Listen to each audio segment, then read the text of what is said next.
বিসমিল্লাহির রহমানির রহিম। আমি মোহাম্মদ ফজলুল করিম, সহকারী অধ্যাপক, কাইসাপুর সিনিয়র আলিম মাদ্রাসা, ফুলপুর, ময়মনসিংহ। দীর্ঘ 9 দিন ধরে আমাদের অবস্থান কর্মসূচি এখানে পালিত হচ্ছে।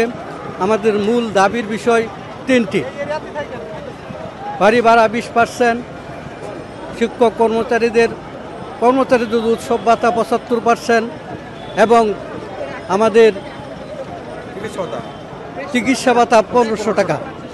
এই ছিল আমাদের মূল দাবি। কিন্তু সরকার আমাদের এই দাবির প্রতি ভ্রুক্ষেপ না করে মন গড়া 5% এর প্রজ্ঞাপন জারি করছে। আমরা এটা কিছুতেই মেনে নিতে পারছি না, মানাও সম্ভব নয়। এই জন্যই আমাদের অবস্থান কর্মসূচি পালিত হচ্ছে।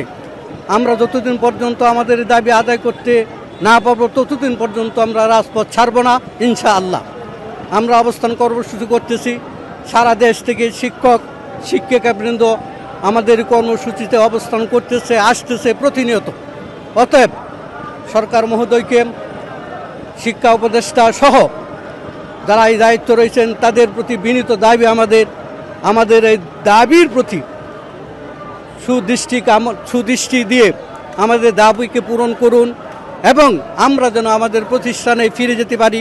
আমরা আমাদের কর্মস্থল ছাত্রছাত্রীদেরকে নিয়ে শিক্ষায় দীক্ষায় আমাদের কর্ম জারি রাখতে পারি, সেজন্য সরকারের প্রতি বিনীত আবেদন। ধন্যবাদ।